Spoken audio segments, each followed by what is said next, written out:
Buenos días. Buenos días, magistrados, ¿cómo están hoy? Doctor, muy buenos días. ¿Cómo amanecimos? Muy bien, doctor. ¿Cómo les ha ido con el diluvio universal? Este diluvio que está cayendo entre nosotros, qué horror. Las inundaciones y todo. Para hoy que hoy paro de taxistas, ¿cierto? Todos los días en este país hay algo, ¿no? Alguna cosa pasa. Bueno. Nosotros habíamos...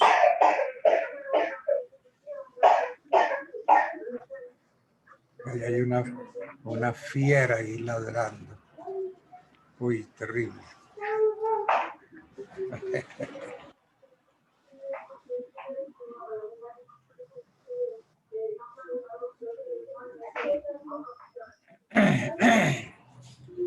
Bueno, entonces empezamos a analizar la hipoteca, vimos la capacidad para gravar hipotecariamente, que es la misma capacidad que se necesita para enajenar un bien. Esto es lo que reza el artículo 2439 del Código. En cuanto a la capacidad. En cuanto... hay algo... Si me cerraran un micrófono por ahí que no deja oír. En cuanto a las solemnidades, también alcanzamos a decir que la hipoteca es un acto doblemente solemne. Esto significa que la hipoteca está sujeta, de un lado, a la formalidad de la escritura pública y de otro lado está sujeta al registro. Entonces, puede hablarse pues de varios tipos de hipotecas.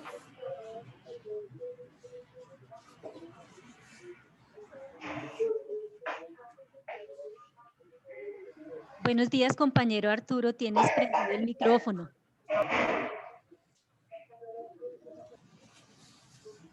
Qué pena, sí. Disculpe.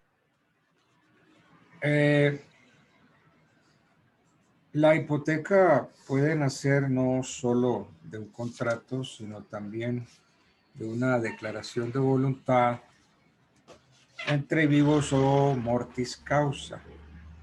Si esta última está contenida pues en un testamento.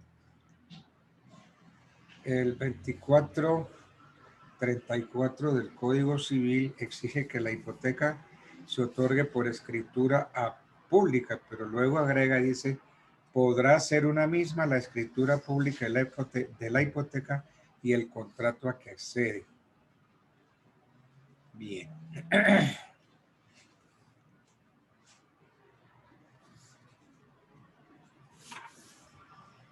También habíamos dicho, alcancé a decirles que uno puede otorgar una hipoteca abierta para garantizar todas las operaciones comerciales que yo voy a realizar, por ejemplo, con un banco.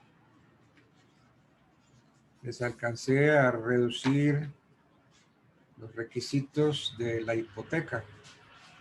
Les alcancé a decir que la hipoteca requiere 4 presupuestos de todo acto jurídico y en especial el de la enajenación. Se requiere entonces capacidad, consentimiento, objeto determinado, objeto lícito, causa real ilícita. Requiere de las solemnidades y especificaciones del inmueble. Requiere también la identificación de la obligación a que accede por su fecha, lugar, modalidad, nombre de las partes, nombre del deudor, vecindad del deudor, etcétera, etcétera.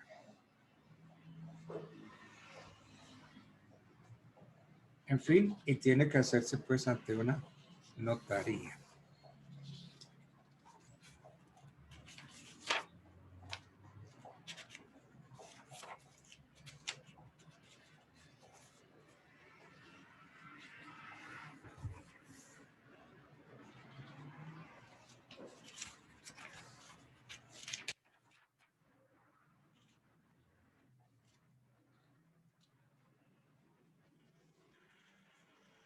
También alcanzamos a decir que la hipoteca es indivisible.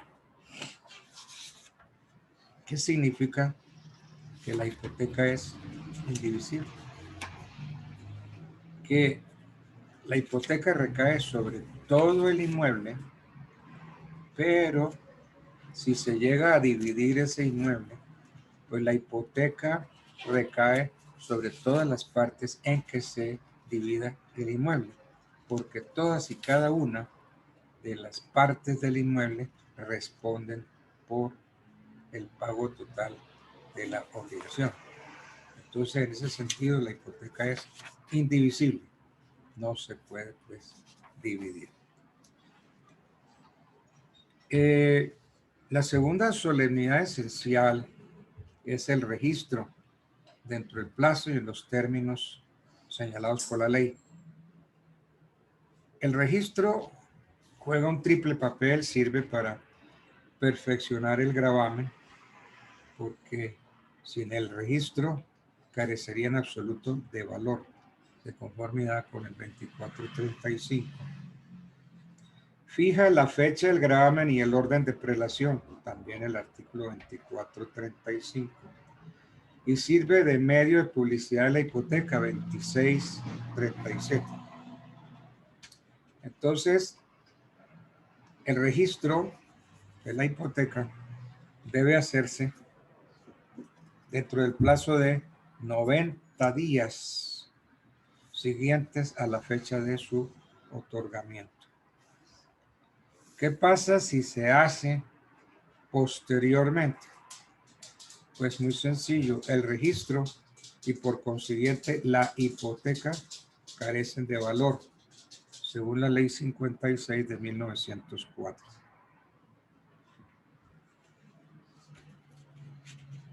Entonces, la hipoteca solo tiene valor desde la fecha del registro y el orden de prelación principia a contarse desde la misma fecha del registro.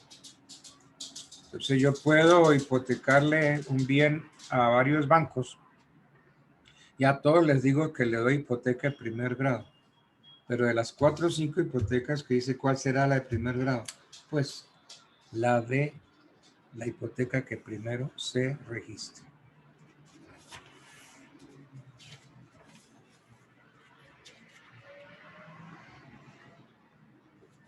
El registro se lleva en la oficina de registro, se anota en un libro especial denominado Anotación de Hipotecas. Entonces debe contener la fecha en que se hace el registro, los nombres, apellidos y domicilios del acreedor y del deudor, la fecha y naturaleza del contrato a que accede la hipoteca, el nombre, la situación de la finca hipotecada, sus linderos.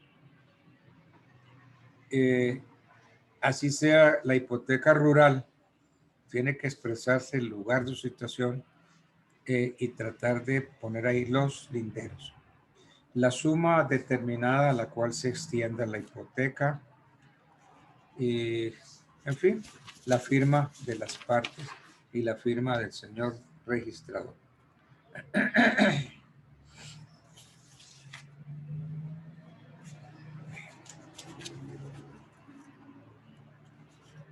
Vamos a ver otros temas importantes. ¿Qué bienes alcancé a decir ayer, pero no lo vimos, creo? Bienes susceptibles de ser hipotecados. en Roma podía recaer indistintamente sobre bienes muebles e inmuebles. Pero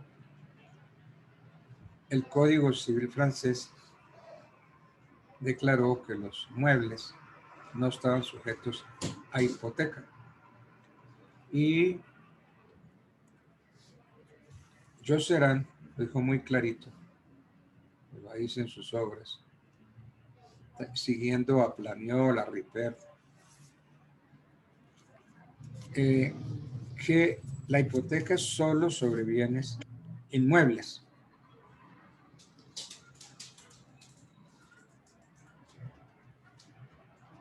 En Alemania, en el Reino Unido, se ha venido aceptando que se puede gravar hipotecariamente ciertos bienes. Es que la realidad es que hay bienes muebles que valen mucho más que los inmuebles.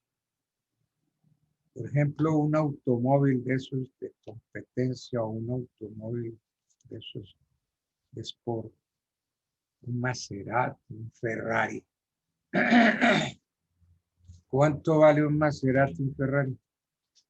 Yo vendo mi casa, vendo mis bienes y no alcanzo a cubrir el 50% para pagar un Maserati, un carro de esos. Entonces, por el valor se está hablando y se acepta en Alemania, en Inglaterra, se acepta la posibilidad de gravar hipotecariamente ciertos bienes muebles, esos bienes que tienen un valor muy alto.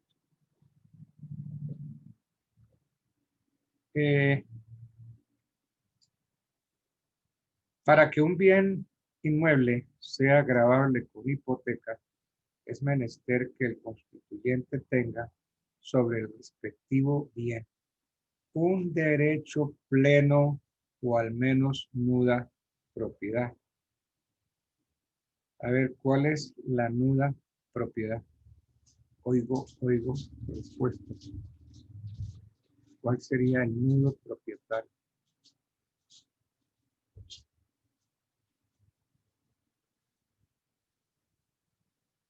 A ver, pues, están todos cerrados. Juliana Uribe, no aparece. Andrés Meléndez, Nicole Becerra, Cristina Vargas, Carol Rivera, Valeria Rodríguez, Arturo Plaza, Karen Sánchez, Karen Negret, Marcela Perdomo, Julián Pérez, Vladimir Rico. No. Ninguno está presente. Buenos días, profe Arturo Plaza, dígame. Buenos días. Yo los acepto hasta en pijama, no como uno que me apareció por ahí. Casi de hecho, en pluribus queribus lo salvó que tenía puesto el calzoncillo. Era lo único que tenía puesto, lo demás no. Emerson, tampoco te veo. Ana Ruiz, no veo a ninguno. ¿Qué diferencia hay entre el derecho pleno de dominio o el nudo propietario? Doctor, buenos días, Ulises. En la nuda propiedad, el derecho de una persona, pues a ser, perdón, es el derecho de una persona a ser dueño de la cosa, ¿cierto? Pero el nudo propietario solo tiene el dominio sobre la cosa, pero no el uso, disfrute y o usufructo. Esa es la diferencia. ¿El arrendador es nudo propietario? No. Si es, no, porque no tiene propiedad. si eso no es nudo propietario. No es nudo propietario. Tiene el usufructo, pero no la propiedad. Tiene mera tenencia nomás. El arrendador tiene la mera tenencia. Entonces, ¿quién tiene el inmueble? Si el inmueble está arrendado, ¿El arrendatario qué tiene? Uy, esto se puso bueno. ¿Quién es el mero tenedor? El arrendador, doctor. ¿El arrendador? El arrendatario, el que toma en arriendo el inmueble es el mero tenedor.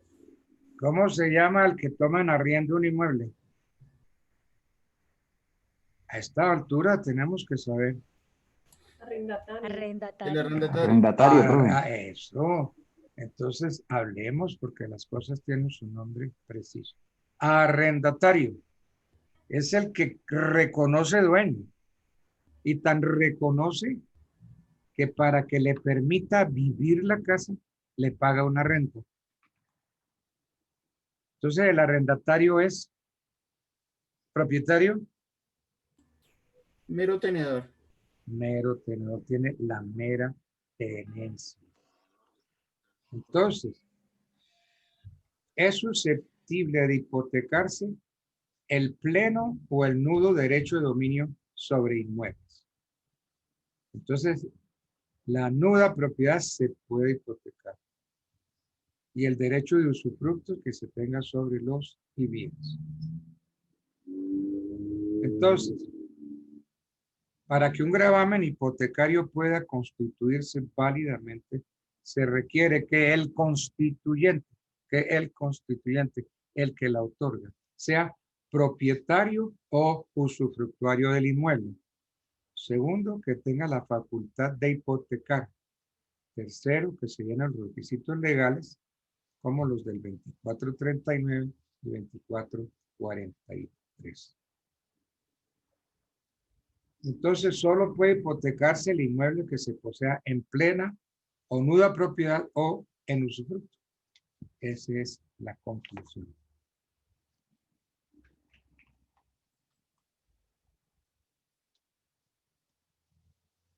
Bueno, me siguen pasando el control de la asistencia y el parcelador. ¿Quién es el representante legal de ustedes?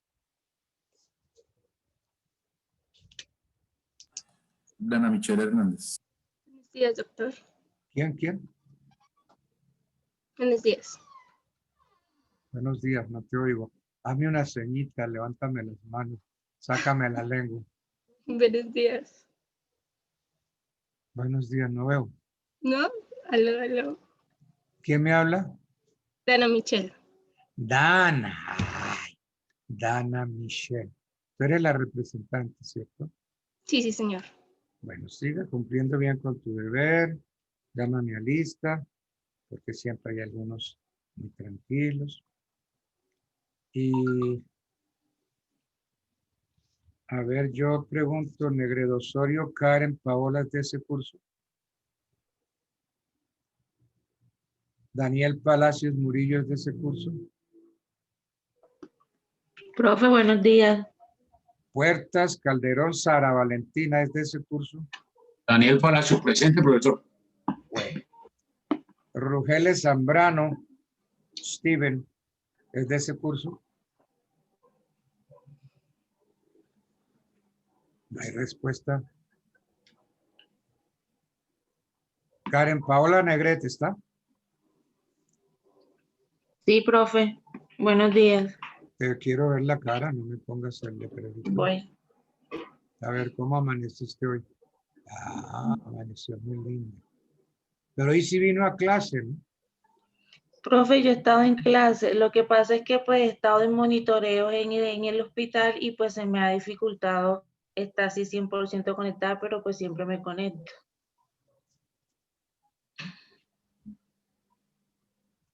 Es que tienes ya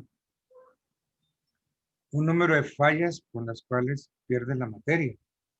Porque de igual ahí tengo también los soportes de las citas médicas y los horarios y todo. Si quiere se los puedo enviar o se los No, envío a Dana y ella se los hace llegar a usted. no, conmigo no sería la cosa, porque el problema no es conmigo, el problema es allá en la universidad, que son los que estudian las incapacidades. Daniel Palacio está, que ahorita me habló, ¿cierto? ¿Dónde está Daniel? Daniel Palacios, veo aquí el nombre, Daniel Palacios. Presente. Presente, profesor. Aquí estoy.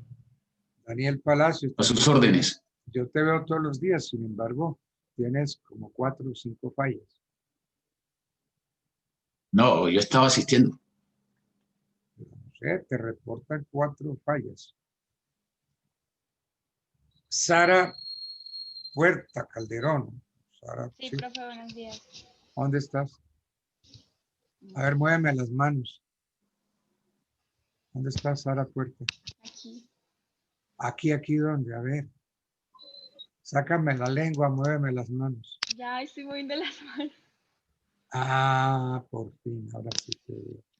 Sarita, ¿qué pasa? Profesor. También tienes... Profesor. Señor. Profesor, en tuve problemas de conectividad en el departamento del Chocó porque nos quedamos sin energía. Entidad no pudo asistir por ese motivo. Quedamos sin energía y sin conectividad. ¿Y tú estás atendiendo desde el Chocó las clases? Estaba en Bogotá, pero me vine al departamento del Chocó. Estoy en Chocó. Estaba en Bogotá, llegué hace 8 días y estoy aquí en el departamento del Chocó. Ahorita mismo estás en el Chocó. Sí, en este momento estoy en el Chocó, profesor. Y en Tier no hubo conectividad ni hubo energía eléctrica. Por esa razón dejé de asistir en Tier. Luego, en la otra asistencia he estado permanente. Bueno, pero volvió otra vez a esconderse Karen Negrete. ¿Qué pasa, Karen? No se me esconda. Bueno. Valeria Rodríguez. No sé cómo es Valeria Rodríguez. No me acuerdo de la cara de Valeria Rodríguez. Cristina Vargas. Tienes una foto muy linda ahí de azul, pero no se mueve esa niña, está quieta. Buenos días, profe. Eso, buenos días. Buenos días. Dana Michelle siempre me pone la misma foto con esas gafotas grandes. Y así hay algunos que se me esconden. Andrés Castillo. Mueve las manos. Ya, listo. Perfecto. Bien. Ojo con las fallas porque terrible. Bien.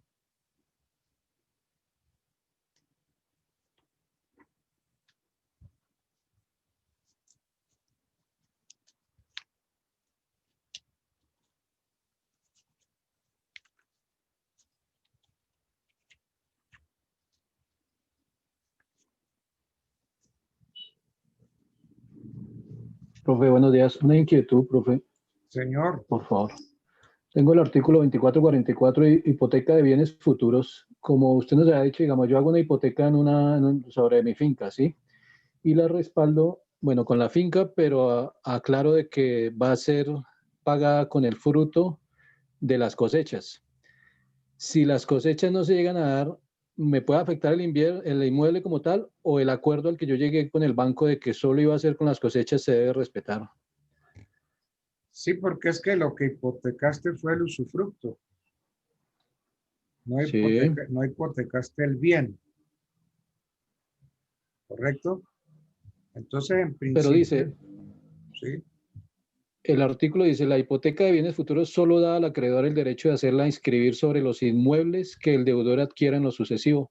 Sí, claro. Y a medida que los adquiera. Ah, ok, o sea, claro. Solo queda... Entonces, a mí me concedes una hipoteca sobre un bien futuro. En el momento no eres dueño. Se puede hipotecar. Pero, ¿cuándo adquiere pleno valor? Cuando tú te hagas dueño del inmueble. Porque si te haces dueño del inmueble, entonces ya tienes ya la tradición, ya te hicieron tradición de ese inmueble. Entonces, yo puedo ir registrando hipotecas sobre bienes futuros si se van haciendo efectivas en la medida en que se vaya realizando el proyecto. Pero en fin, sobre sobre el usufructo, si yo conseguí hipoteca sobre el usufructo, pues responde es el usufructo.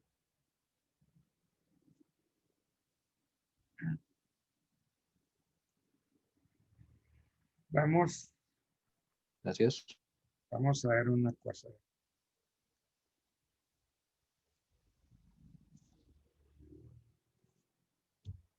Es que el tema está bonito, está interesante. Usted puso un tema muy interesante. Déjenme ordenar mi cabeza.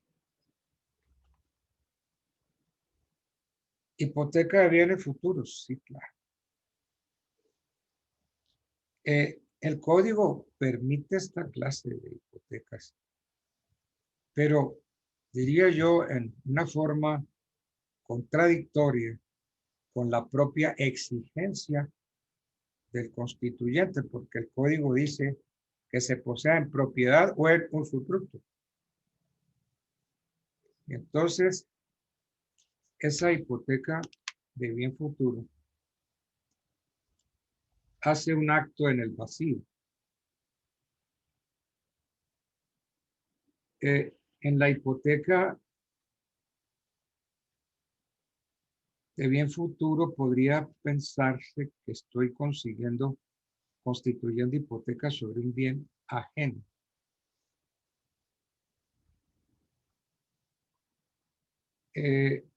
Existe un germen, un embrión, que es ese bien futuro.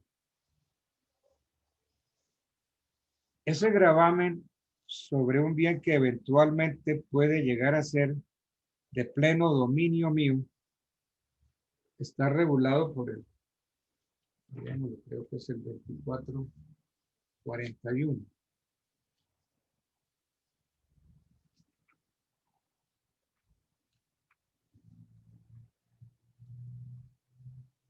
El que solo tiene sobre la cosa que se hipoteca un derecho eventual, limitado, rescindible, no se entiende hipotecarla sino en las condiciones y limitaciones a que está sujeto el derecho. Si el derecho está sujeto a una condición resolutoria, tendrá lugar lo dispuesto en el artículo 1548.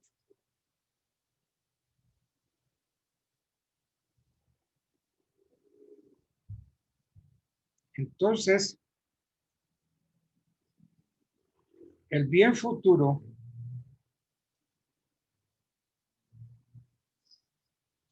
es un bien indeterminado, es un bien ajeno al constituyente, por lo menos en el momento de otorgarse la hipoteca. Sobre ese bien, el hipotecante no tiene siquiera un derecho eventual, porque no se sabe bien cuál va a ser el bien. De allí que el 2444 es un artículo difícil de entender. La hipoteca de bienes futuros solo da al acreedor el derecho de hacerla inscribir sobre los inmuebles que el deudor adquiera en lo sucesivo y en la medida que los adquiera. Entonces, como se ha explicado por los tratadistas, el tema de la hipoteca de un bien ajeno, pues como que no hay hipoteca porque yo no soy dueño. Pero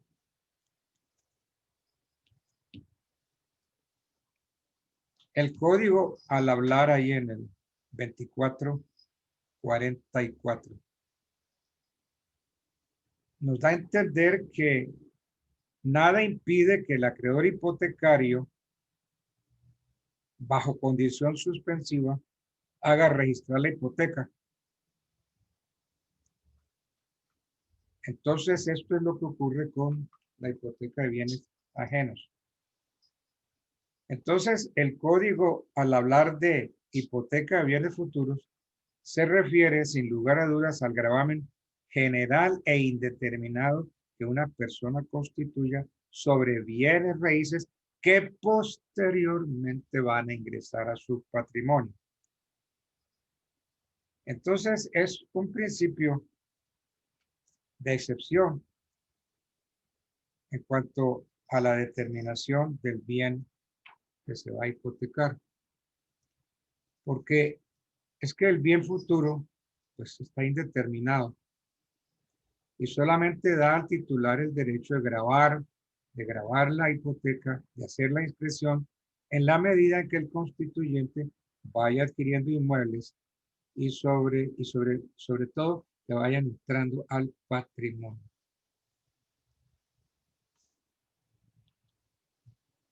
Bien.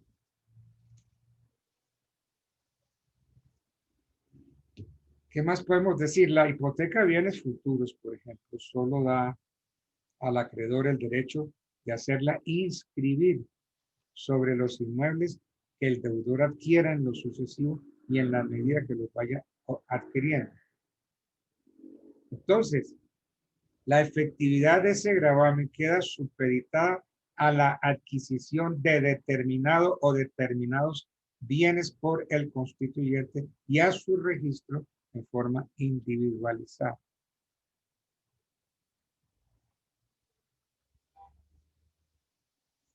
Entonces hay la posibilidad de hipotecar bienes futuros. Bueno.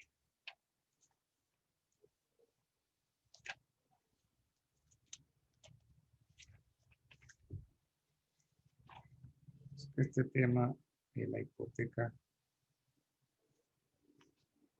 es tan variado, tan extenso.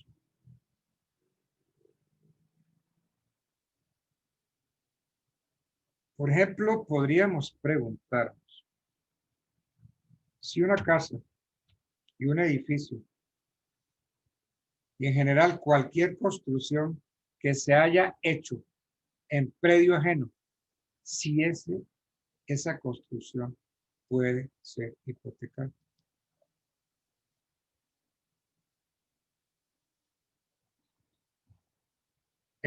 Alguna vez el Tribunal Superior de Bogotá dijo que si el arrendatario de un terreno edifica en él, no puede hipotecar la construcción. Porque el tribunal dijo que solo puede constituirse sobre inmuebles.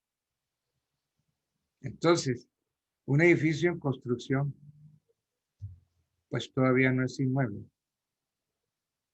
Y entonces, ¿cómo registrar? ¿Cómo se lleva al registro si no hay título inscrito del terreno en que se edifica? Esta parte es bien fregada.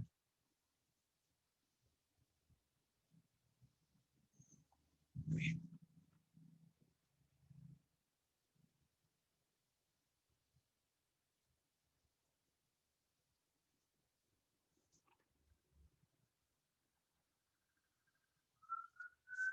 Miremos el contenido de la hipoteca. Profesor, disculpe una pregunta. O sea que si se construye en bien ajeno, ¿no se puede hipotecar? No, porque yo todavía no soy el dueño. Y para hipotecar necesito la misma capacidad que para enajenar. Ese es el bien futuro. Sin embargo, pues sobre ese punto hay muchas discusiones. Pero yo me pregunto si el bien no ha entrado a mi patrimonio, ¿cómo puedo hipotecarlo? ¿Y en qué libro se va a anotar esa hipoteca? Viene a ser lo mismo que nos había dicho el profesor, el poseedor inscrito de un inmueble que no sea al mismo tiempo poseedor material no puede ser acreedor a una hipoteca. Es un principio. De acuerdo, estamos de acuerdo. Bueno, estamos llegando al momento de precisar qué bienes quedan comprendidos por el gravamen, es decir, cuando se hipoteca un inmueble.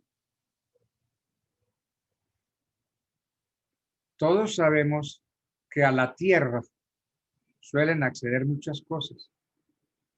Entonces hay que examinar de esos accesorios cuáles quedan grabados y cuáles no. Hay que examinar qué contiene la hipoteca de un edificio y a qué se extiende.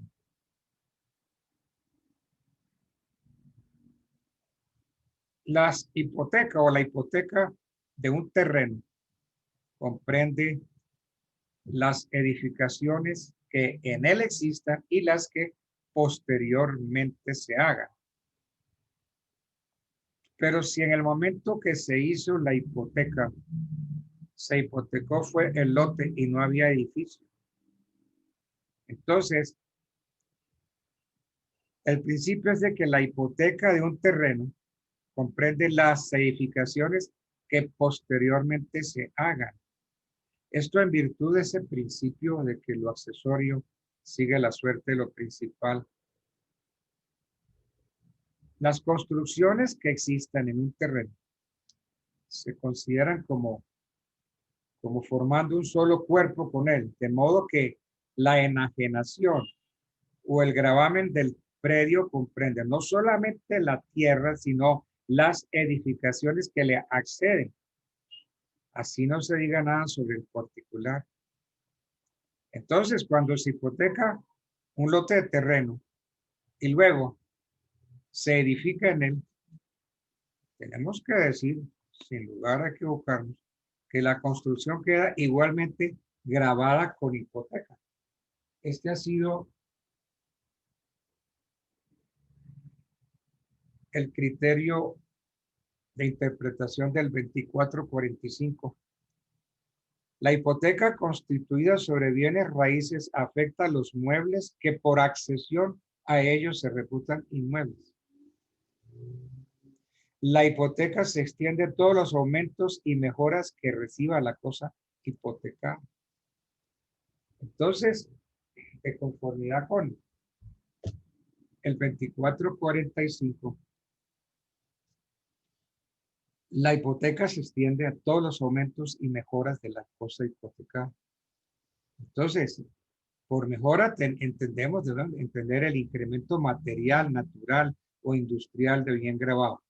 Entonces, no solo comprende las edificaciones, que se llamarían inmuebles por adherencia, sino también las plantaciones, los establecimientos industriales que se adhieran al suelo, las cosas radicadas en los inmuebles, como cuáles, por ejemplo, las fuentes, las cascadas.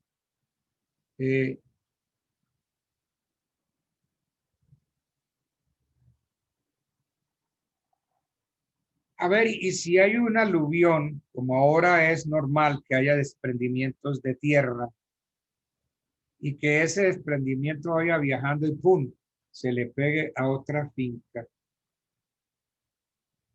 Entonces, una de las formas de accesión es el aluvión. Acuérdense, por bienes. El aluvión, esto es cuando las riberas de los ríos, lagos, mares, se ven aumentadas como resultado de la tierra que va bajando y lentamente. Entonces, el aumento de la finca hipotecada queda comprendido por la hipoteca. Miremos, eso es un problema que puede existir ahora con este tiempo tan bravo.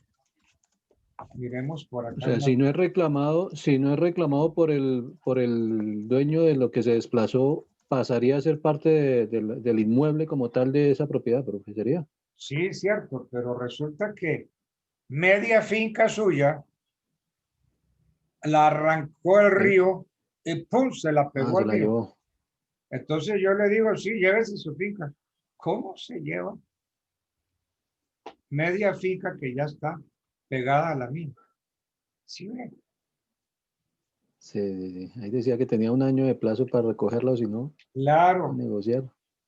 Entonces, miren, se llama aluvión el aumento que recibe la ribera de un río o lago por el lento e imperceptible retirar de las aguas. Sobre este artículo decía el doctor Antonio Rocha Alvira, en paz descanse, rector del Rosario de muchos años, que aquí había poesía. En el Código Civil hay poesía. Se llama aluvión el aumento que recibe la ribera de un río o lago por el lento e imperceptible retirar de las aguas. Decía que eso era poesía. Y sí. El terreno de aluvión accede a las heredades riberanas dentro de sus respectivas líneas de demarcación prolongadas directamente hasta el agua, pero en puertos habilitados pertenecerá a la unión. Entonces, ¿quién se hace dueño de toda esa tierra que viaja y se le pega a otro inmueble?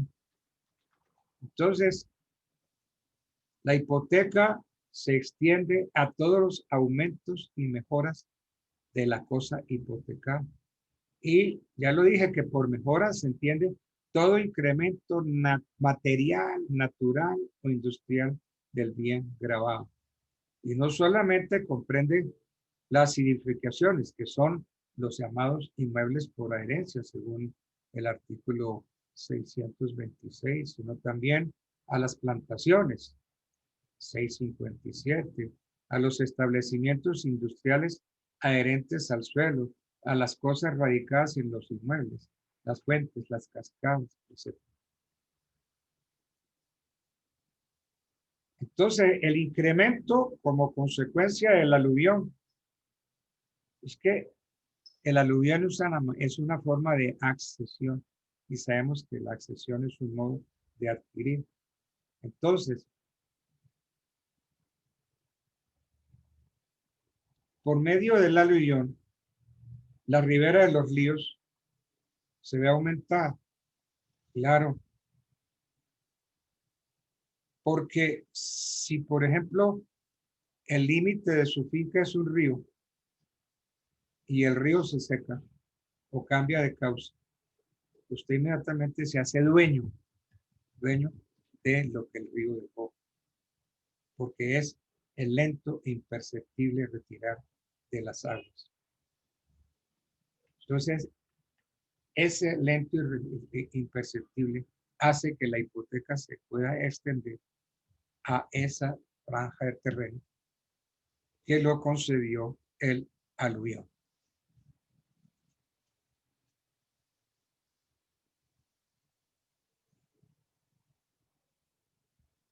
También queda comprendido dentro de la hipoteca los frutos de la cosa hipotecada.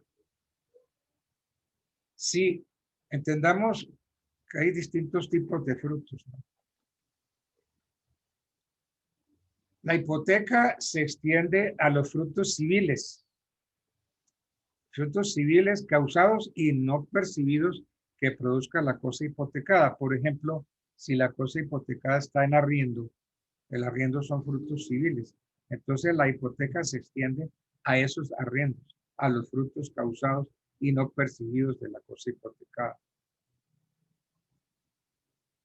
Por ejemplo, las pensiones devengadas por el arrendamiento de los bienes hipotecados. Entonces, todo lo que sean frutos civiles causados y no percibidos, esos frutos quedan también hipotecados. Todas y cada una de las partes del inmueble que hay hipotecado. Por consiguiente, la esquinita por allá de mi finca, esa no, sí, porque esa hace parte de la finca. Entonces, todo eso, así se divida el bien, se parcele, se divida, pues la hipoteca recae sobre cada parcelita. Entonces, todas y cada una de las partes del bien responden por la hipoteca. Bueno.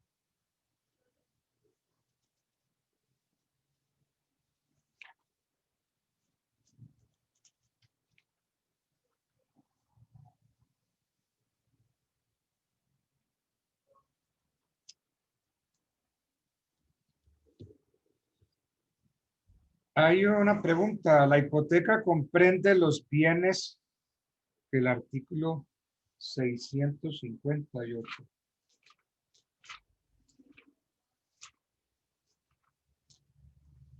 El artículo 658. Es encontrarlo.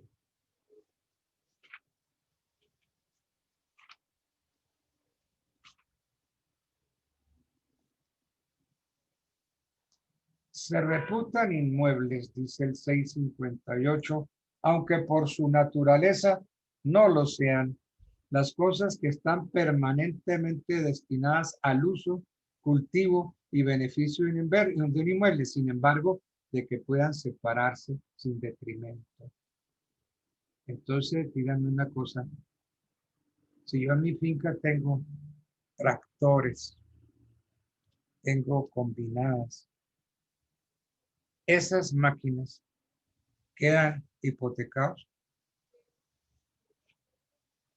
Entonces, la hipoteca comprende los bienes de que habla el artículo 658, que son bienes por destinación, sino también, como lo expresa el 2445.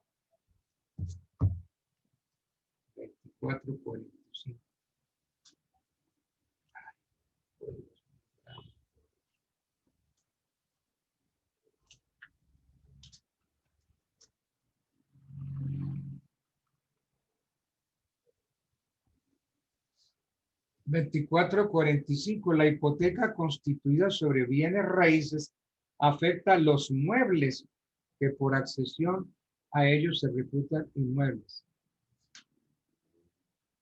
Y la hipoteca se extiende a todos los aumentos y mejoras que reciba la cosa hipotecada. Entonces, se consideran inmuebles, aunque por su naturaleza no lo sean. El código dice las cosas que están permanentemente destinadas al uso, cultivo y beneficio de un inmueble, no obstante, puedan separarse sin detrimento. Entonces, ese tractor queda hipotecado.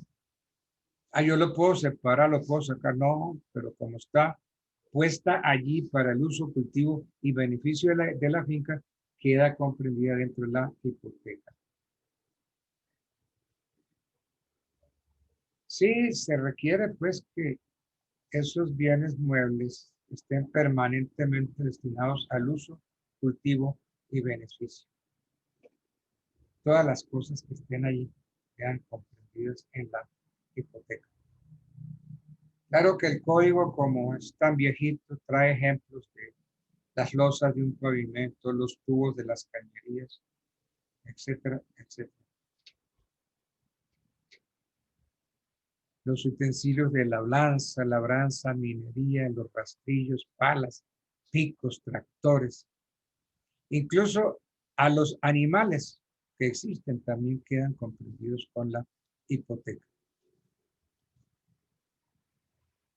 Y entonces, Profe, pero eso sí, perdón, señor. profesor, pero eso debe estar determinado en el inicio de la hipoteca o digamos en el proceso de que el que tiene la deuda puede ir poniendo a nombre de terceros esos bienes inmuebles, ¿afecta? O simplemente, digamos, en el momento que rematen llegan y si las cosas Sí, no pertenecen están, claro.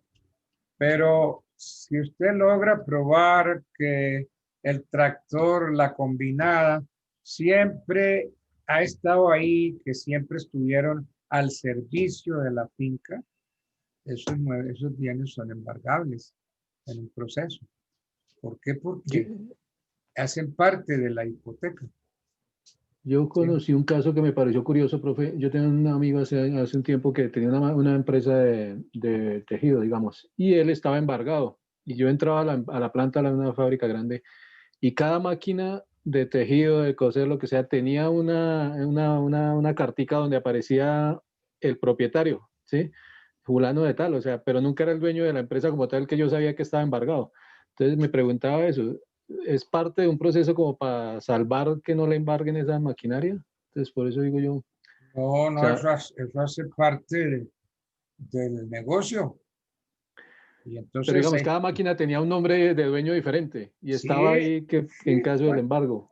puede tener ahí el nombre de un dueño, pero ¿quién está en posesión de la máquina? Y la máquina, ¿qué está haciendo? Exacto, estaba ahí dentro de la fábrica produciendo como tal. Claro, eso hace parte de la hipoteca. Hace Porque es de lo que parte, usted dice. Exacto. hace Pero parte las de- máquinas, Me surge una dudita. Respecto por lo menos a los bienes inmuebles rurales, hoy en día es muy habitual que los propietarios de finca, en vez de, por ejemplo, comprar el tractor, lo que hacen es El arrendar leasing. la maquinaria. Entonces, pues yo por lo menos conozco fincas donde llevan con un contrato de arrendamiento de esa maquinaria, no sé, hace 5 años. Entonces, al momento de hipotecarla, ¿eso sería un inconveniente allí? No, es decir, se entiende que que esos bienes quedan hipotecados. Y entonces yo voy y embargo la finca hipotecada y embargo todo lo que encuentre allí. Entonces ya será harina de otro costal demostrar que esas máquinas no estaban destinadas al uso y cultivo del dueño de la finca y que el dueño las arrendó, porque es que habría que mirarles, a usted le pueden oponer, entonces usted va a la diligencia de embargo y secuestro y le salen con un contrato de arrendamiento de la máquina. Ese contrato puede ser prefabricado. Entonces usted pregúntese, ¿y cuál es la fecha cierta? Es que cualquiera me puede fabricar un contrato, pero la fecha cierta. Ah, la fecha cierta es la que le pongan ahí al contrato. No, señor. Si las firmas de esas personas no aparecen reconocidas por un notario, no aparece la presentación personal de los otorgantes de ese contrato, entonces el contrato es chimbo y es inoponible porque no tiene fecha cierta. A mí me han salido en oposición. Yo digo al señor juez, sí, perfecto, que la persona, que el oponente explique bien cuál es la fecha cierta de ese contrato. Ah, pues la que aparece ahí. Señor juez, cualquiera le puede poner esa fecha.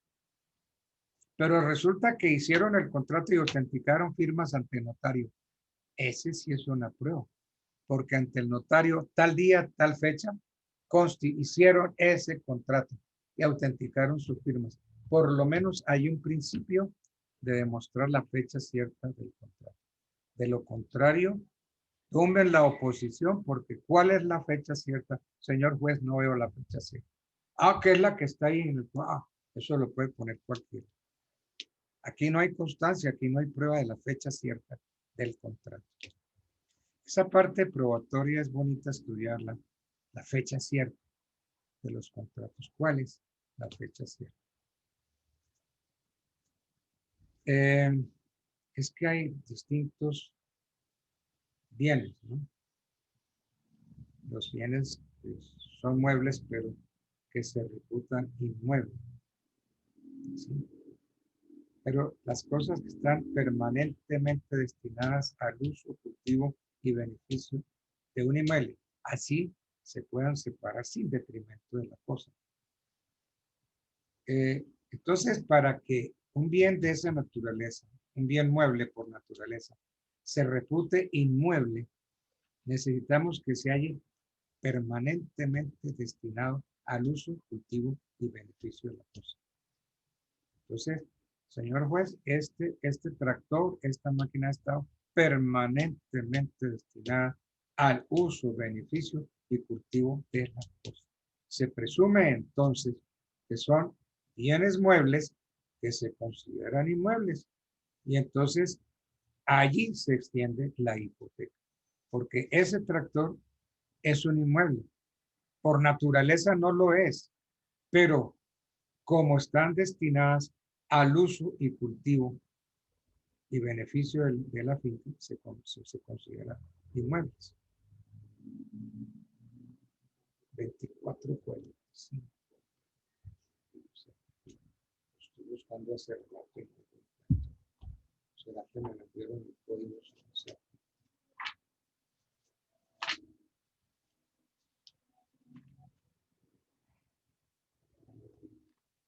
(2445) La hipoteca constituida sobre bienes raíces afecta a los muebles que por accesión a ellos se reputan inmuebles.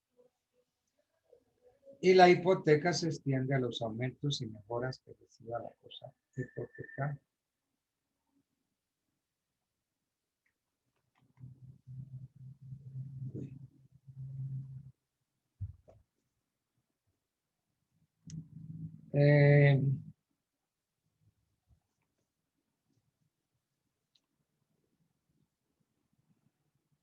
El inmueble está asegurado. La hipoteca se extiende al valor del seguro. Miren, alguien que tenga este código ya me tiene mala. Alguien que tenga el código, por favor, 2446, léame la parte final.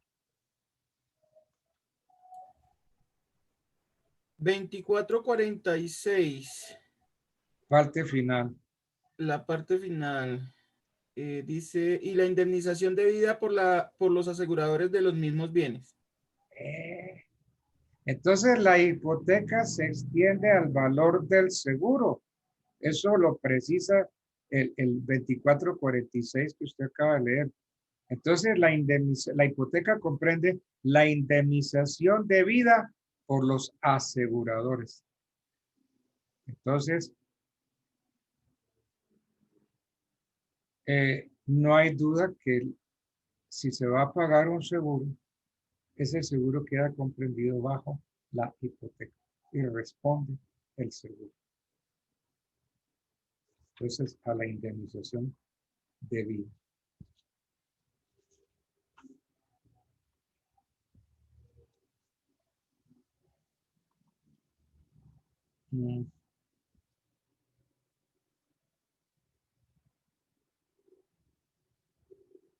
Cuando yo hipoteco el usufructo,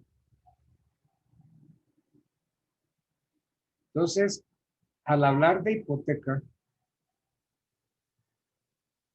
de un usufructo, debemos recordar algo que yo por ahí dije. El sentido de que la ley se refiere al derecho de usufructo constituido en favor de quien no es pleno propietario del inmueble. Es decir, aquel que se tiene separadamente de la nuda propiedad. Entonces, el pleno propietario no puede gravar con hipoteca el derecho de usufructo. Pero si yo lo que tengo es usufructo más no propiedad, yo puedo hipotecar el usufructo. ¿Qué estoy hipotecando? ¿La finca, el lote de terreno? No, señor. No, porque no soy dueño. Entonces, ¿qué hipotecó usted? El derecho a explotar la finca. Ese es el tema. Mire, banco, yo tengo un usufructo y ese usufructo me produce a mí 10 millones de pesos mensuales. Yo le hipoteco el usufructo. ¿Qué le estoy hipotecando? El derecho a explotar la finca. Eso es. Eso es lo que hay que entender por el usufructo. Profe, a eso va relación lo que usted nos explicaba, de que de pronto, bueno, el que le pidió al banco la hipoteca sobre ese usufructo, llegó el momento en que entregó la finca al propietario.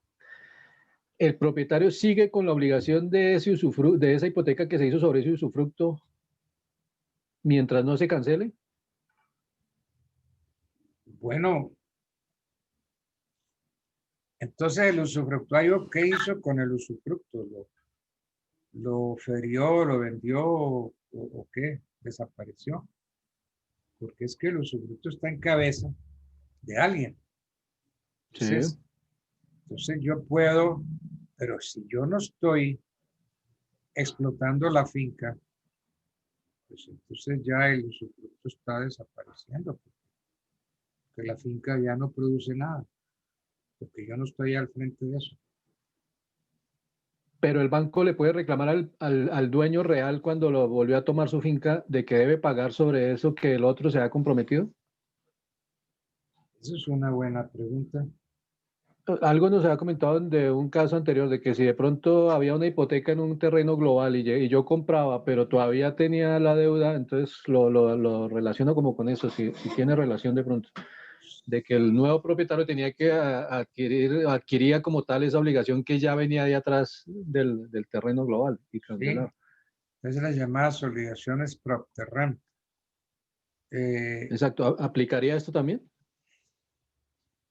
Es interesante la pregunta suya, porque es que si yo concedo usufructos porque lo estoy explotando. Y si ya no lo exploto, ¿será que puede continuar el usufructo? Yo diría que no. Y el dueño del inmueble no puede llegar y decir, miren, yo entonces cojo el usufructo para mí. Entonces, habría que dar por terminado ese usufructo porque desaparece por sustracción de materia. Porque el beneficiario de ese usufructo es el usufructuario. Es quien tiene derecho a explotar la finca. Y si no volvió a explotarla, el usufructo termina. Ese es un concepto, una pregunta muy interesante. Me comprometo a estudiar un poquito más ese tema para ver qué encontramos de novedoso. Gracias, profe. Pero está muy bien pensado. La inquietud es muy buena.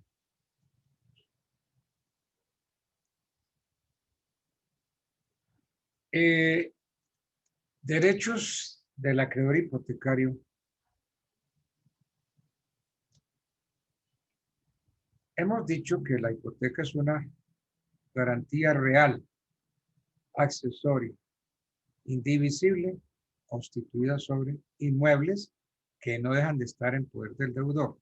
Porque es que yo puedo hipotecar mi finca y esa finca no deja de estar en poder mío.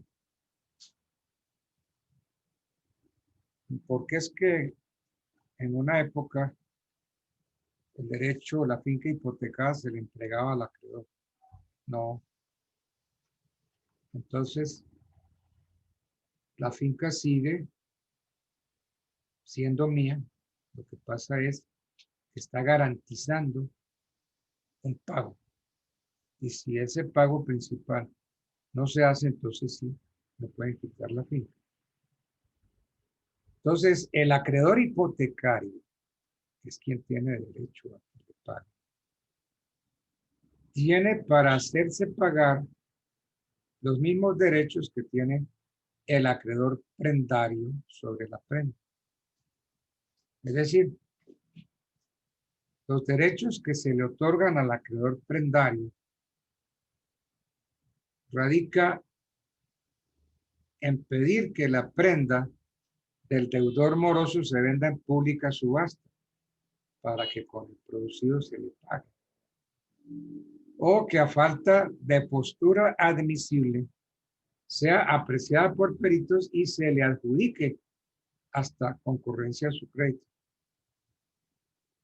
Entonces, el acreedor hipotecario que persigue la finalidad fundamental de obtener el pago tiene derecho a hacerlo efectivo sobre todos los bienes hipotecados y sobre todas las partes que hagan que conformen el bien hipotecado. Pero solamente persigue los bienes hipotecados. No se puede perseguir con la hipoteca otros bienes.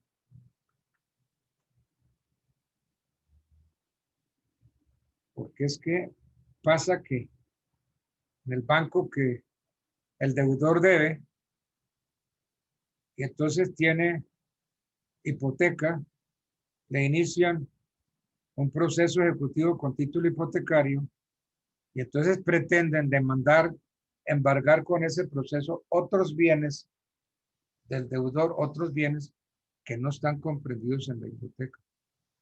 Entonces, yo puedo ser deudor hipotecario, pero no deudor personal. Que yo le puedo garantizar a mi gorda un crédito que ella está sacando en el banco y se lo garantizo con una hipoteca de una casa que yo tengo. Entonces, mire, vaya, pida el préstamo y diga que yo voy a respaldar su obligación con una hipoteca. Pero el hecho de que yo vaya al banco y confiera hipoteca para respaldar la obligación de mi gorda, no quiere decir que yo me estoy convirtiendo en deudor del banco. Ojo con eso, porque eso sucede a diario y esa confusión la tienen muchos. Yo soy Profe, una inquietud. ¿Sí? Qué pena. Es que no sé si funciona, digamos, en el caso, cuando una persona se hace fiadora de otra y le piden que tenga finca raíz. Dice, listo, yo tengo esta finca raíz y esa finca raíz se registra como fiador, no como hipotecario, digamos. Sí, es que eso La persona en el proceso vende el bien, ¿ya no es responsable sobre ese fiador con ese bien o es totalmente diferente en el caso hipotecario? Sí, ahí hay una. ¿Por qué exigen un fiador con finca raíz? Para que si el deudor principal no paga, inmediatamente caigámosle a la finca que tiene este fiador. Porque el fiador sí es deudor. Entonces se ejecuta al fiador como deudor y se le persiguen los bienes que tenga el fiador. Y para que no haya duda, en su momento él nos dijo que era el dueño de la casa tal. Y entonces, inmediatamente uno dice, mire, consíganme el certificado de libertad y tradición de ese inmueble.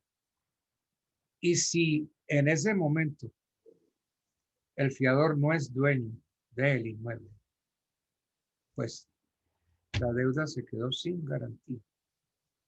Miren, ese es el engaño que tienen por ahí unas firmas, que le servimos de fiador. No se preocupe si no tiene fiadores. Nosotros le servimos de fiador. Entonces, yo vengo y manifiesto, sí. Entonces yo tengo unos fiadores hipotecarios. Y entonces, muy bien, le presentan a usted escrituras de tales y tales bienes. Pero una vez que usted hace el crédito, inmediatamente transfieren ese bien a manos de otra persona. Entonces ya ahí se aseguraron. Si usted no paga, a ellos no les preocupa porque ese bien no lo pueden perseguir porque ese bien ya no es de esa persona, de esa firma que está garantizando el préstamo suyo. Ese es el engaño. Y solo bajo ese bien es que lo pueden perseguir, o sea, ya no le pueden perseguir por otro tipo de propiedad ni nada, como usted nos estaba aclarando. Sí, nomás porque ellos están garantizando con una hipoteca, no son deudores personales. En cambio, el fiador sí. Si el fiador se convierte igualmente en deudor, a ese sí le pueden perseguir. Pero es que el asunto está, el engaño está en que, mire, usted pide el crédito y nosotros se lo garantizamos con hipoteca. ¿No? Porque el bien es nuestro. Y entonces, ¿qué estudian? Ah, sí, usted tiene un fiador usted tiene un respaldo muy solvente. Aquí tienen estas fincas. Entonces le conceden a usted el préstamo porque dicen, en caso de que no pague, le perseguimos esos bienes. Pero inmediatamente le hacen a usted el crédito, inmediatamente corre escritura a nombre de otras personas. Eso lo hace. ¿Y podría el banco exigir registrar esa fianza, digamos, que ser fiador? O sea, por un monto determinado o no porque no es la persona. Sí, generalmente ahora los bancos ya no son pendejos. Claro. Mire, entonces, como usted tiene una persona que lo va a respaldar, Entonces, que esa persona nos confiera hipoteca sobre ese bien hasta por valor de tanto. Entonces, ahí sí, si se vende un bien hipotecado y el que la compra, pues Tiene que pagar. Claro. tiene que aceptar que en cualquier momento se la pueden quitar. Se la quitan. ¿Por qué? Porque hay una acreencia. Lo O sea, que no sucede es que si yo soy fiador hipotecario y si la hipoteca no alcanza para pagar el crédito, a mí me puedan perseguir bienes propios. Porque es que resulta que yo soy solamente fiador hipotecario, no soy deudor. ¿Sí? La diferencia. Yo respaldo la obligación de mi gorda con una hipoteca. Sí, gorda, que le presten plata. Y yo confiero hipoteca al banco. Muy bien, la gorda no pagó. Muy bien, me persiguen el inmueble. ¿Pueden perseguirme bienes míos? No, porque yo no soy deudor. Una de las formas como se hacen dueños los gerentes de sucursales, se hacen ricos, es a través de préstamos. ¿Cómo hace un gerente de un banco? Usted es un hombre de mucho dinero, tiene bienes. Y entonces usted viene y me solicita a mí créditos y me los cumple, sobregiros y me los cumple, etcétera, etcétera. Entonces llega un momento en que usted me pide a mi banco un préstamo. Yo le digo, perfecto, yo te presto. ¿Y qué me hacen garantía? Yo te doy una hipoteca sobre este bien. Entonces resulta que el gerente del banco tiene que evaluar ese bien. Y entonces se hace un avalúo, pero inflado. El bien vale 50 millones y lo hacen aparecer como un bien que vale 500 millones. Entonces yo, gerente, informo a Bogotá que un cliente mío excelente porque ha tenido sobregiro, los ha pagado, ha hecho, tiene una historia muy buena en el banco, me solicitó 500 millones de pesos. Y yo se los voy a prestar porque la obligación está garantizada con una hipoteca. Y entonces aquí dicen, sí, perfecto, ok, avalamos esa operación, préstele la plata. Pero el gerente sabe que ese bien no vale 500 millones, el gerente sabe que ese bien vale 50 millones. ¿Qué fue lo que hubo ahí? Pues simplemente que el dueño de la finca le vendió el inmueble al banco. Y le importa un pepino, no paga la obligación. Entonces, como no paga, entonces le dan el negocio a un abogado. Inicia el proceso hipotecario, ejecutivo con título hipotecario. Y entonces a usted le dan el proceso, y entonces usted va a embargar un bien. Pero, banco, ¿cuánto vale ese inmueble? Ahí donde empiezan ya a flaquear. Porque ese inmueble, según un avalúo que usted le hizo, ese inmueble vale como 600 millones. Pero yo estoy viendo el inmueble y ese inmueble no vale sino 50 millones. Entonces, aquí viene el problema. El gerente se sale y dice, como el deudor no pagó, yo le di eso a un abogado para que iniciara el proceso. Entonces, estamos cobrando la obligación ejecutivamente. Cuando a usted lo mandan como abogado a revisar los negocios de las sucursales, pida la garantía de los bienes. Este negocio, este préstamo, ¿con qué está garantizado? Ah, no, mi doctor, préstamo está perfecto. El deudor es una persona muy solvente, una persona muy recta, de reconocida honorabilidad y nos confirió hipoteca. Mire, está constituida sobre un bien que le pertenece y está constituida por esta escritura. Y listo, el gerente lo despachó a usted así como así. No, porque si usted va a informar eso, usted no hizo nada con su visita. Muy bien, déjeme ver esto, yo quiero ver ese inmueble. Entonces usted se va y mira, eso es un rancho de lata. Perdone, señor gerente, ¿y en cuánto está evaluado? Está evaluado en 600 millones. Me hace un favor y me ordena un avalúo inmediatamente de ese inmueble. Y entonces se hace el avalúo dice vale 60 millones. Señor gerente, ¿de dónde saca usted que ese bien vale 600 millones? Si solamente vale 60. Entonces usted tiene que informarle eso al presidente del banco.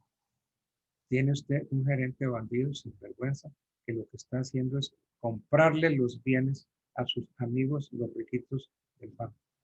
Entonces este tiene un rancho de lata y yo le doy 600 millones. Le presto 600, él me hace una hipoteca y como no la paga, pues inicia el proceso ejecutivo y yo informo a Bogotá, yo gerente, digo, todo está controlado, todo está estamos en proceso. Esa es una finca que ya está embargada, pero no, mírela bien, porque ahí es donde está la trampa. Uy, es que cuando uno sea abogado de un banco y lo manden a uno a hacer estudio de la situación de la sucursal, lo primero que usted tiene que ver son los préstamos que está haciendo y las garantías, si las garantías sí son reales o no. Porque si usted encuentra que en este préstamo se hipotecó, se dio en garantía un rancho de lata y en este otro rancho de lata y otro rancho de lata, váyase donde el presidente del banco y le diga, por favor, vóteme a ese gerente de la sucursal. Ese es un bandido, un sinvergüenza que está negociando con el banco. ¿Ustedes no han visto que los gerentes de sucursales entran pobres y salen millonarios? ¿No han visto ese fenómeno?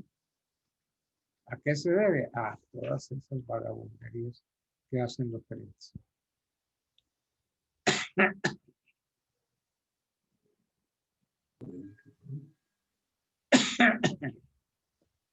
Una pregunta, hombre.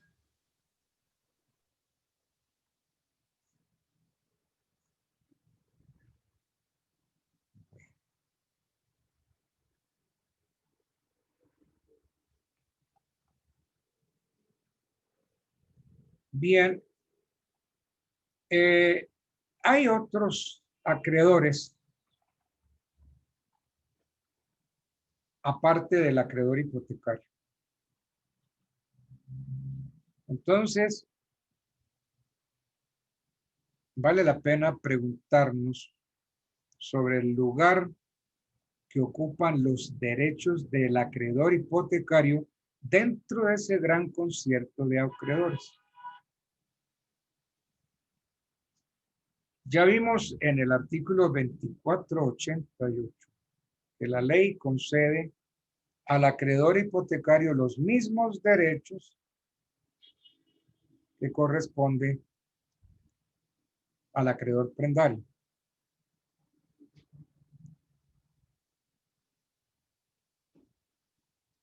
Pero, ¿será eso cierto? ¿Me quieren leer el 2488, por favor?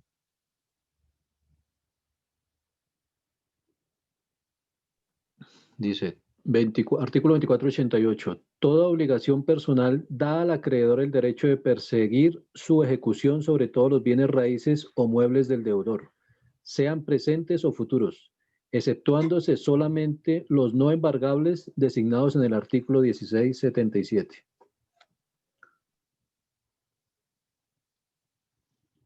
¿Cuál es el artículo que concede al acreedor hipotecario los mismos derechos que el prendario?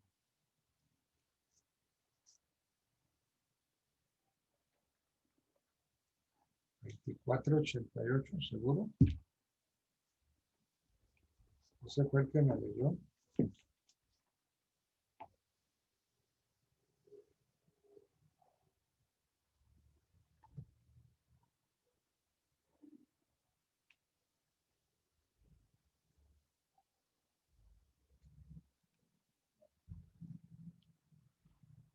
Derecho que no otra vez más da al acreedor el derecho a ejercicio. 2448, profe. ¿Es el 2448? Vamos a buscar. Sí, señor. El acreedor hipotecario, sí, señor. tiene para hacerse pagar sobre las cosas hipotecadas los mismos derechos que el acreedor prendario sobre la prenda.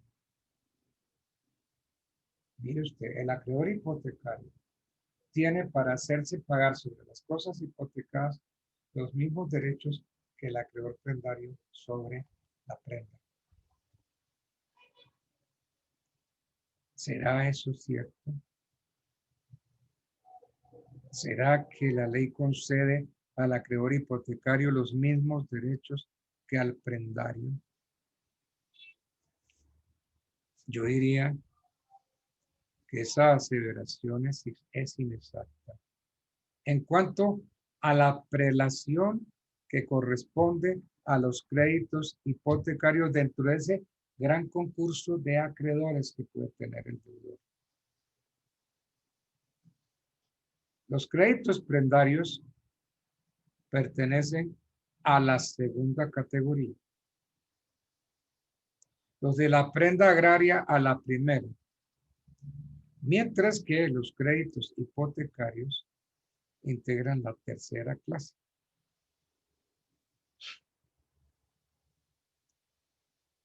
Entonces, si yo voy a ejecutar, mi crédito es de la primera, de la segunda, de la cuarta, de la quinta categoría. ¿Bien? Entonces, ¿cómo se cubren los créditos hipotecarios? Entonces, como es lógico, el acreedor hipotecario de primer grado tiene mejores derechos que el acreedor hipotecario de segundo grado.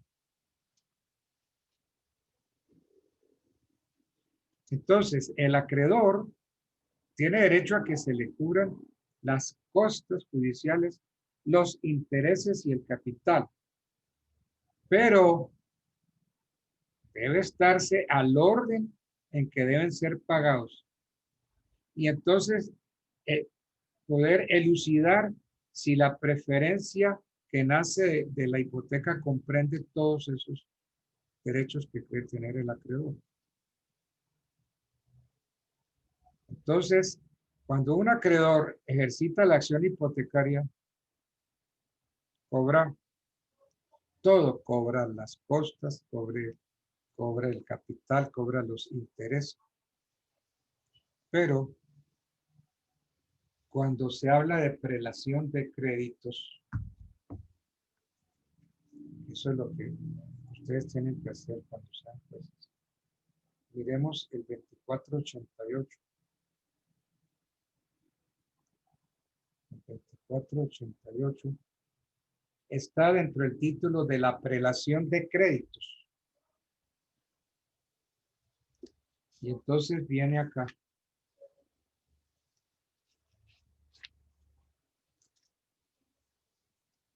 Causas de preferencia son solamente el privilegio y la hipoteca.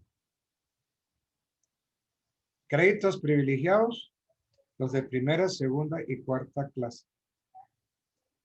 La primera clase de créditos comprende los que enumera el artículo 2495. Entonces, cuando ustedes vayan a pagar, pues tienen que hacer lo que se llama prelación de créditos. Entonces, los acreedores de primer grado se les paga primero, a los de segundo, segundo.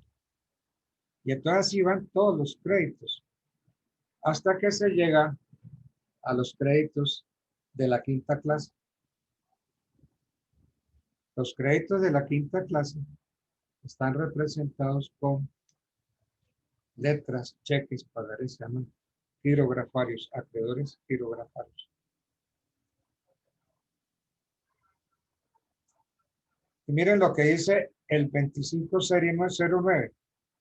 La quinta y última clase comprende los bienes que no gozan de preferencia. Los créditos de la quinta clase se cubrirán a prorrata sobre el sobrante de la masa concursada sin consideración a su fecha. Créditos de la quinta clase. Miren cómo explotan la ignorancia. En Medellín, en un proceso éramos varios acreedores. Yo tenía hipotecas. No pagó el deudor. Durante todo el proceso había una abogada hermosa, qué mujer tan linda, preciosa. Y se pavoneaba delante de nosotros los demás acreedores. Y diciendo, ¿usted con qué está cobrando? Entonces, cobre con una hipoteca y usted. No, yo tengo aquí unas letras, unos cheques, unos pagares. ¿Qué estoy entendiendo? Usted tiene un crédito de 5ª clase. Y entonces la abogada se conquistó al juez. Juez, págueme a mí de primero. Claro que sí, yo te colaboro, yo te ayudo. Juez, pero usted me va a preferir. No, sí, claro, yo te ayudo, te ayudo. Entonces el juez empezó a sacarla, a llevársela a discotecas y a todo lo que viene detrás del discotecazo. De modo que se gozó a la abogada. La disfrutó al máximo. Y cuando llegó el momento, dijo, bueno, entonces hay que pagar. Ay, qué bueno, nos miraba. A mí me van a pagar primero que a ustedes. Ignorante, boba, pendeja. Los últimos créditos que se pagan son los kilogramos. Y se pagan, sí, queda plata. Como les dije, como les leí ahora, los créditos de la 5ª clase.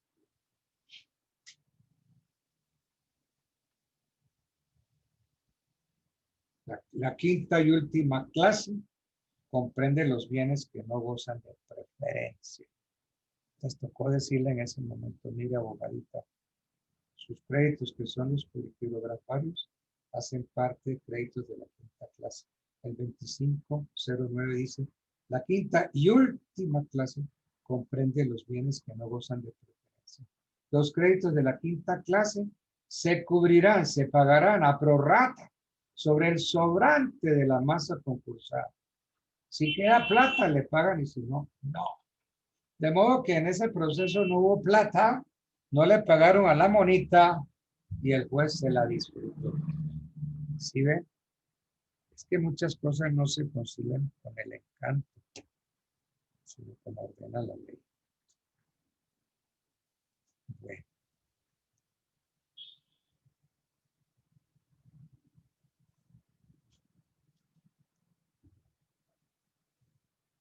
El embargo decretado en un juicio de venta, es decir, en una acción hipotecaria, ese embargo pone fin a los efectuados en un proceso ejecutivo con una acción simplemente personal. Entonces, el juez que conoce del proceso hipotecario, a quien el certificado del registrador debe advertirle al juez de la existencia de otro embargo, está en la obligación de comunicar inmediatamente al juez que conoce del ejecutivo y le tiene que decir que se ha dictado embargo del mismo bien en un proceso hipotecario y que por consiguiente su primer embargo, señor juez, carece de valor. ¿Sí ven? ¿Sí entendieron eso? ¿Entendieron esa última partecita? No, profe. Miren.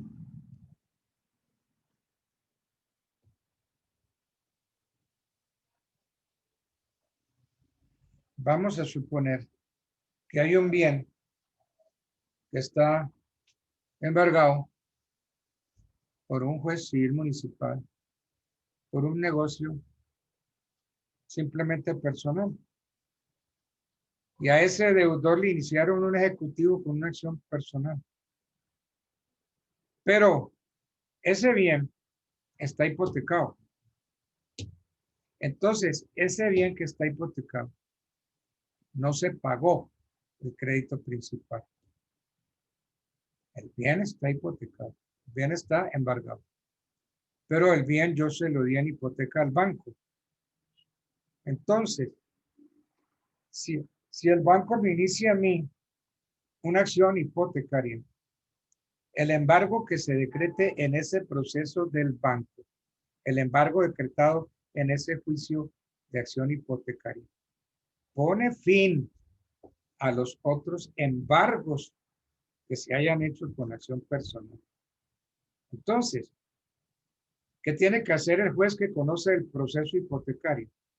Como el juez que conoce el proceso hipotecario, a ese juez se le anexó un certificado del registrador. Ese juez mira que existen otros embargos. Y entonces el juez que está conociendo del hipotecario está en la obligación de comunicarle inmediatamente al juez ese que conoce de ese proceso personal. Tiene que decirle que se dictó embargo del mismo bien en su juzgado a través de un proceso hipotecario. Entonces, ese primer embargo se tiene que anular, acabar.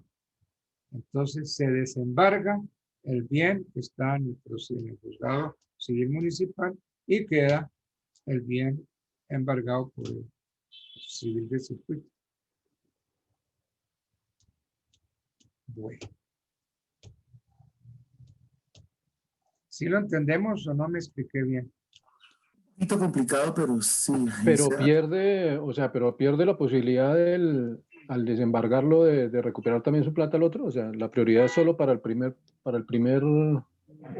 demandante. Es que vimos que hay créditos de quinta clase, ¿cierto? Sí, La señor. hipoteca, la hipoteca es un crédito privilegiado de tercera clase. Entonces, el hipotecario desplaza cualquier otro proceso. Ah, ok, sí. ¿Sí? Entonces, vamos a Y pensar ya que no se le pagó al banco y el banco tiene una hipoteca de primer grado. Entonces, el banco inicia un proceso ejecutivo con título hipotecario y embarga el bien. Pero el juez, para poder decretar el embargo, le pide al accionante, le pide que le acompañe un certificado de libertad y tradición. En ese certificado de libertad y tradición aparece que ese bien está por allá embargado por un juez civil municipal, por una obligación más pequeña. Está embargado. Entonces, ¿qué tiene que hacer el juez que está conociendo del proceso hipotecario? Tiene que ponerle fin a ese embargo. Entonces, ese juez que conoce del proceso hipotecario está obligado a comunicarle de inmediato a ese juez que está conociendo ese proceso chiquito ejecutivo. Tiene que comunicarle que se ha dictado el embargo del mismo bien en el proceso hipotecario. Y entonces, por consiguiente, ese primer embargo carece de valor. Y así se le debe comunicar al registrado. Así es como queda por fuera. ¿Sí ven? Porque tiene prelación. Profe, tengo una Ok. preguntita. Señor. En este caso, ¿tiene alguna prioridad la fecha como tal establecida? Es decir, si la fecha de hipoteca que figura en el registro es posterior a las acreencias que están instaurando un embargo sin hipoteca, ¿no tiene nada que ver? No, ¿Prevalece únicamente el registro de la hipoteca? sí, no, que los otros son acreedores corrientes, acreedores con acción personal. Alguien tiene una letra, un cheque, un pagaré, iniciaron el proceso ejecutivo, acción personal.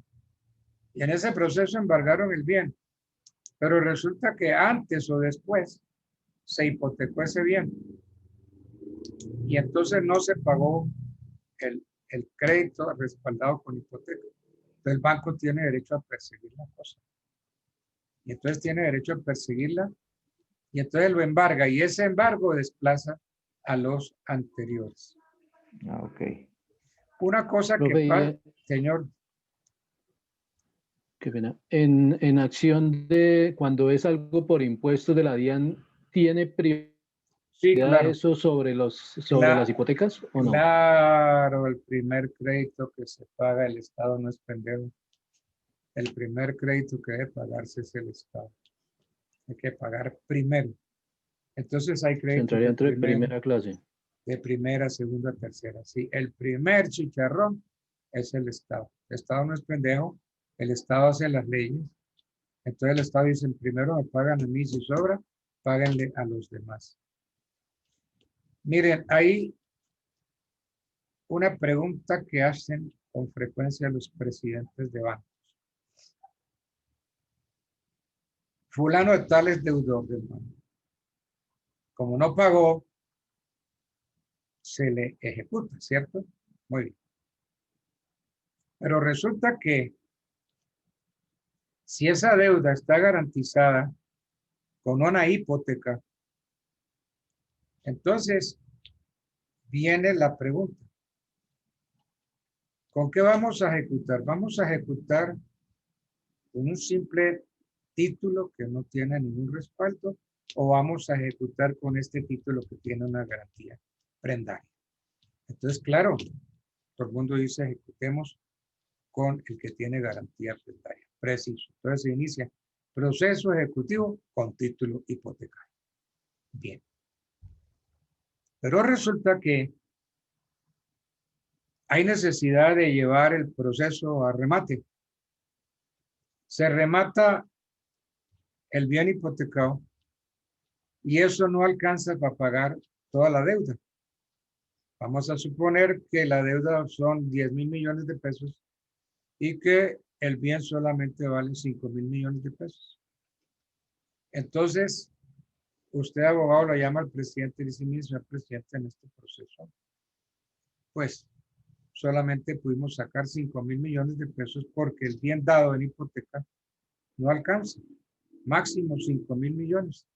Eso fue lo que se remató y eso fue lo que recibimos.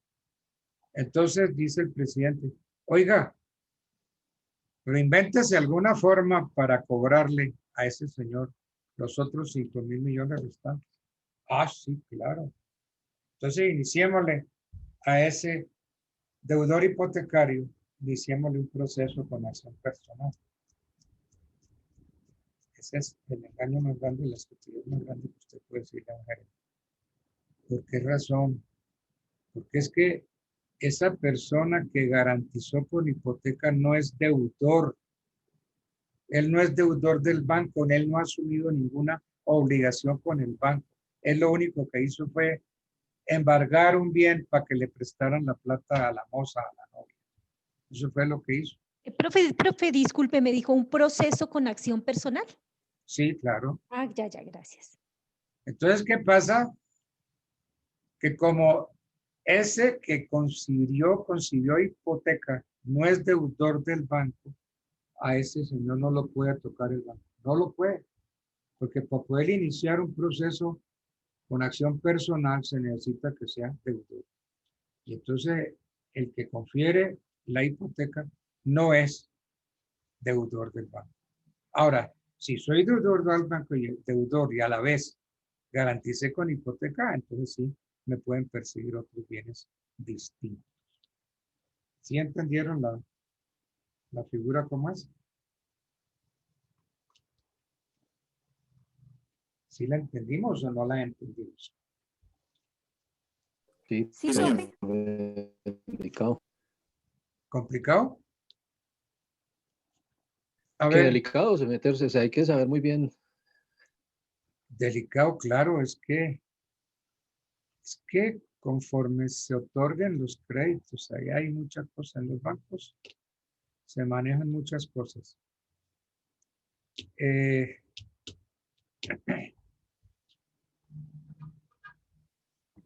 Llega uno donde el gerente, fulano, mire, hazme un favor. Préstale a mi mocita, a mi novio, préstale 10,000 millones de pesos. Uy, hermano, mucha plata. No, tranquilo, yo te lo garantizo con una hipoteca. Yo hipoteco la finca. Entonces, el gerente dice, bueno, hagámosle una avalúo. La finca vale 5,000 millones. Pero entonces, como el gerente va ahí en ese negocio, entonces el gerente del banco informa que la finca vale 10,000 millones de pesos y que por consiguiente le puede prestar a Sutana 5,000 millones porque ese préstamo está sobrado de garantía. La hipoteca sobrepasa el valor. Vale 10,000 millones de pesos y le estamos prestando 5,000 millones. Entonces Bogotá autoriza, entonces se hace la negociación. ¿Qué pasa allá en la sucursal, allá en Barranquilla, en Cartagena? Que la deudora no paga y entonces ejecutan con la hipoteca. Oiga, pero es que la hipoteca solamente nos dio 5,000 millones. Esa vieja todavía nos debe 5,000 millones más. ¿Será que podemos perseguir a ese que otorgó la garantía? ¿Lo podemos ejecutar por estos otros 5,000 millones? La respuesta es no, porque ese señor no es deudor del banco. Ese simplemente garantizó las deudas de su moza, de su amante, la garantizó. Profe, discúlpeme. Señora. Sí, la disculpo, cuénteme.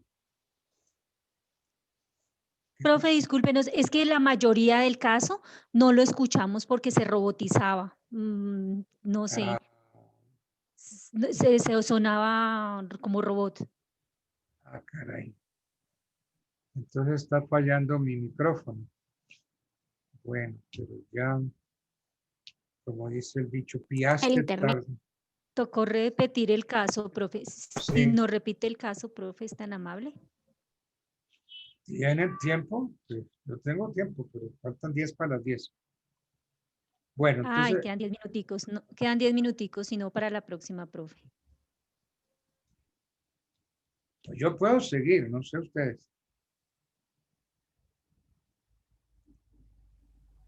Miren, vean, el caso es el siguiente. Mi novia, mi moza, mi amante, le pide prestado plata al banco y pide que se le presten 5,000 millones. Pide que el banco le preste 5,000 millones. Y yo le digo al banco, mire, préstele los 5,000 millones que yo tengo una finca que vale 10,000 millones y les voy a dar hipoteca sobre esa finca. Yo no soy deudor del banco. Yo no estoy pidiendo préstamo. Es la moza, la amante mía, la que está pidiendo 5,000 millones. Y yo vengo y le digo al banco, mire, yo respaldo esa obligación con una hipoteca sobre mi finca. Entonces, el avalúo sale inflado. Entonces, el gerente que está metido en el negocio dice, sí, yo le presto los 5,000 millones porque la hipoteca que el doctor Altamar está dando sobre su finca, ese inmueble vale 10,000 millones. Entonces, ese crédito está garantizado de sobra. La hipoteca sobra. Muy bien, llega el momento en que la vieja no pagó. Entonces, ejecutan con la hipoteca. Pero cuando se va a rematar, sale el avalúo real. La finca no vale 10,000 millones. La finca vale 3,000 millones. Entonces se ejecutan y se pagan. O vamos a suponer que sí, se pagan. El negocio, a mí no me pueden sacar más de 3,000 millones porque mi finca no vale más de 3,000 millones. Entonces el presidente del banco dice, oiga, y al doctor Altamar, que fue quien le dio la hipoteca, no lo podemos perseguir, no le podemos quitar otros bienes. Él tiene casas, tiene carros, no se los podemos embargar. La respuesta es no, no porque yo no soy deudor del banco. Si fuera deudor, podrían perseguirme mis bienes con créditos personales. Pero como no soy deudor, lo único que el banco me puede quitar es la finca hipotecada. ¿Ok? Ese es el caso. Bueno, Doctor, qué pena una pregunta. ¿sí? ¿Será Dígame. que se podría cuadrar la fecha para el parcial? No sé, quizás el lunes o se podría cuadrar de una Sí. vez. Como ustedes quieran, ustedes mandan. Ustedes ordenan. ¿Para cuándo quieren el examen? Profe, Lunes, para está el bueno. día lunes. ¿Para qué día? Lunes, creo, sí. Para el lunes. Para el lunes. Lunes 28 de noviembre. Sí, profe, el lunes. ¿Y cómo va a ser el examen? ¿Escrito? Igual que la vez pasada.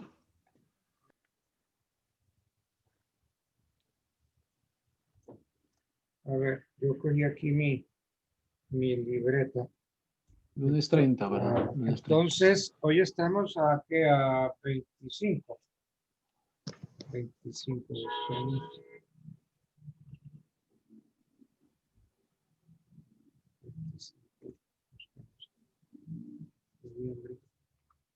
Noviembre 25, que es hoy es miércoles, ¿correcto?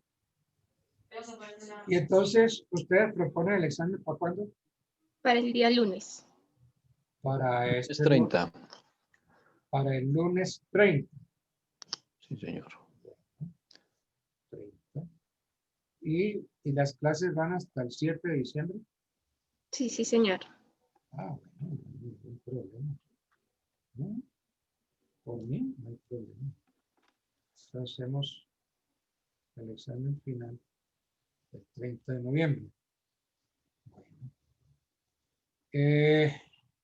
La vez pasada, ustedes hicieron grupos y estudiaron temas y sobre los temas presentaron, ¿cierto? Así fue. ¿Sí fue así o no fue así? Sí, señor. Bueno. ¿Quieren la misma modalidad? Sí, profe. Entonces, Profe, Sobre hipoteca. individual. Profe, Sobre doctor, ¿no hipoteca. hay otra modalidad que no sea en grupo? Individual sería perfecto. Individual. Duramos un año individual. El profe puede hacer reuniones de a 5 ICAES, personas. que sea, yo propongo que sea ICAES. De a 5 personas. O que se establezca si la calificación va a ser para el grupo o individual, porque es que a los primeros grupos le puso la calificación en grupo y luego calificó de manera individual. Entonces, pues como que se establezca de una vez cómo va a ser el tema de la calificación. es que llena un grupo, sí. Y entonces, yo hago una pregunta para que todo el grupo participe. Pero yo me estoy dando cuenta qué responde este, qué responde este, qué responde. Entonces, si de los 5 uno respondió bien y los otros mal, pues ese que respondió bien lo estoy calificando en el momento. Los demás tengo que seguirles preguntando. ¿Ve? Profe, cree la salita de a 5 personas. Dentro de este mismo grupo puede hacer una sala y en esa sala solo recibe 5 personas y los demás no, para que no sea como tan complicado. No, sí, así estamos haciendo. Lo que pasa es que no se retiran. Yo les digo, se quedan los del grupo. Los demás hagan mutis por el foro. Salgan. ¿Y por qué no lo hacemos tipo ICAES? ¿Tipo de CAES? El Pinocho. Sí, y se coloca en la plataforma. No, eso no es posible. Ese Pinocho. Ese es Pinocho. Pinocho, Pinona, Pindos, P7, Pinocho. No, y eso no existe. Ese método, eso que me proponen, yo lo averigüé, eso no lo tiene la universidad. Y que la universidad sea la que califique, que uno le pase las preguntas y la respuesta. Eso solamente lo hacemos con las habilitaciones. Que cada vez que entregamos notas, tenemos que entregar un formato de habilitación con las respuestas.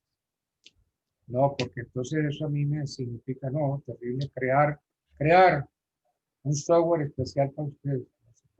Eso no lo tiene. No, como hicimos la vez pasada, que no les fue mal, ¿no? Entonces, hacen los grupos y de igual manera van pasando por grupos. Y entonces se puede preguntar. Correcto. Vamos a trabajar el tema de hipotecas, profesor, entonces. ¿Qué temas van a quedar para la evaluación, profesor? ¿Qué tema va a quedar? Sí. Sobre hipotecas, profe. Hipotecas no más. Compraventa de hipoteca. Correcto. Entonces, temas para estudiar compraventa e hipoteca.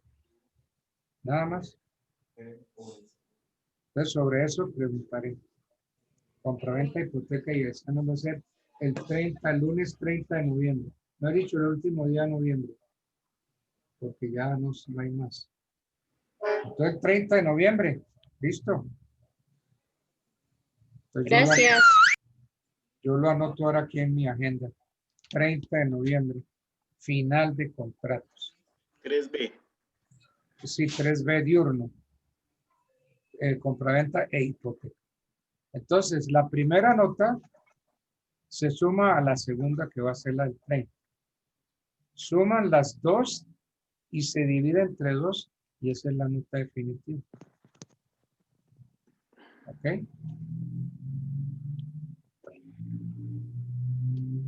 Si hay algo más por ahí. No, señor, muchas gracias. Bueno. Listo, profe, muchas gracias. Bueno, gracias, profe. A Hasta luego. usted, Feliz tarde. Gracias, lo Gracias. mismo. Que les vaya bonito. Chao, chao. Gracias. Gracias. Chao. Chao, chao. Sí, Aviola.